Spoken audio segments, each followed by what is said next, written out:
Mga kapuso, nagbabalik po tayo dito sa PNP Custodial Center at makakausap natin ngayong umaga PNP spokesperson Colonel Jean Fajardo. Ma'am, please join me. Thank you. Good morning po. Good morning, Sir Ivan. Kakalabas lamang ni Colonel Jean mula sa loob ng PNP Custodial Center kung saan nakausap na niya at nakita niya si Alice Go at si Pastor Apollo Kibuloy at ang iba pang mga nakadetain dito ng KOJC members or leaders.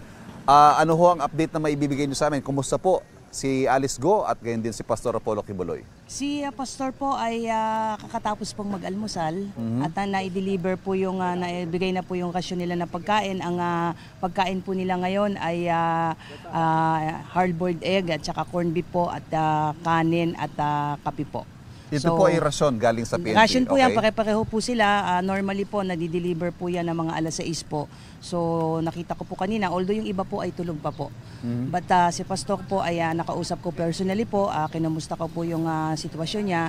Ang sabi po niya ay okay naman po siya, although nag-a-adjust, nakapagpahinga naman daw po siya. At may isa pa rin po akong inmate na babae na nakausap po doon po sa tatlo na gising na rin po at nagbabasa po siya ng libro. At okay naman po, although expected naman po na nag-a-adjust sila, ibang environment po ito. At si Alice Go po ay hindi ko na rin po inistorbo dahil nagpapahinga pa po siya. Natutulog pa, Opo. hindi pa nag-aalmusal. Ma'am, balik tayo kay Pastor. Yung accommodations po nila dito sa Custodial Center, ito ho ba'y magkakasama sila sa isang kwarto o magkakahiwalay? Magkakahiwalay po.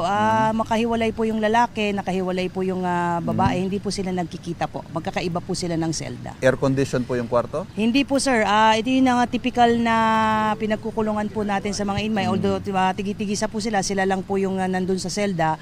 At isang maliit na ceiling fan po, isang bed at yung CR po nila ay open po. Kahapon po nagkaroon na ng return of warrant kay Pastor Kibuloy. What's next for him?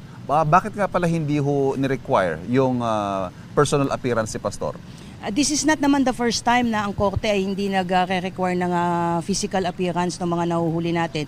In the case of Pastor Kibuloy and others po, ay if you may recall, Sir Ivan, yung kaso sa Pasig ay non-bailable. So minakapat ng judge na wag na siyang i-require physically, kundi i-return na lang yung warrant at i-manifest. May mga documents naman tayong pinakita like yung mugshot, yung pagbabasa ng warrant of arrest sa kanya.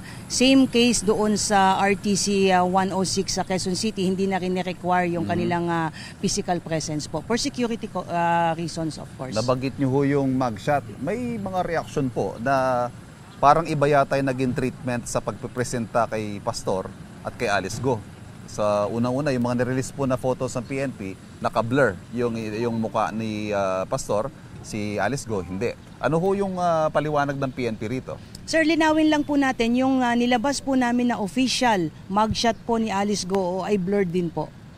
Blurred din po yun. Yung mismong nirelease po ng aming opisina po na officially ay blurred. Same case din po. Doon sa mga iba po natin na mga nirelease po na photos before ay blurred din po. In compliance po yan sa utos po ng human rights po na hanggat maaari po ay hindi po ipakita. So even yung mga ordinary po na na-arrest po natin na galing po sa mga region at iba pa pong mga operating unit, pag naglabas po yan ng mugshot po ay nakatago po talaga yung mukha. Pero doon po sa pagpipresenta, si Alice Go, labas po ang mukha. Si Pastor, balot na balot. Yung nangyari po doon, sir, sa kay Alice Go po nung lumapag po sila ay naka-face mask lang po siya.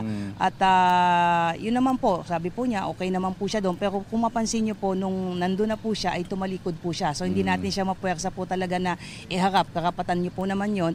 In the case po ni Pastor Kibuloy at iba pa po, nung, when they were informed po na ipapresent po sila sa media, ay nakiusap sila na takpan po yung kanilang mukha and then kailangan nating pagbigyan, again, karapatan po nila yun. Ang importante po ay physically nandun po sila, although hindi nga po nakikita yung mukha, but we want to assure na sila po itong mga tao na to. Hindi naman po i-risk nila SILG, nila Chief PNP, na ibang tao po yun. In fact, bago po sila ipiniresent ay nakausap sila personally po ni Chief PNP and ni SILG po. Nagpahayag na po ang kampo ni Pastor Kibuloy, yung abogado niya, na hihilingin nila na mailipat ng kustodiya o kaya ma-house arrest. Ano ho ang reaksyon ng PNP rito?